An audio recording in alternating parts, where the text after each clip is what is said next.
push a UI update, all your tests still pass, but your button color quietly changed. Sound familiar? That is exactly the gap snapshot testing was designed to close. Snapshot testing captures the serialized output of a component or function and stores it in a reference file, a .snap file committed to your repo. In Jest, running a React component test for the first time auto-generates this baseline.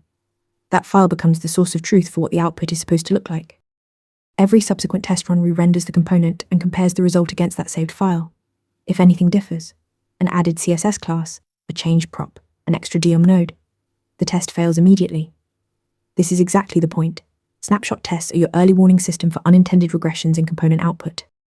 When you intentionally change a component, you regenerate the snapshot by running Jest with the update flag. That is by design. The real risk is when developers blindly accept updates without reviewing the diff. The test passes, but a real bug slips through.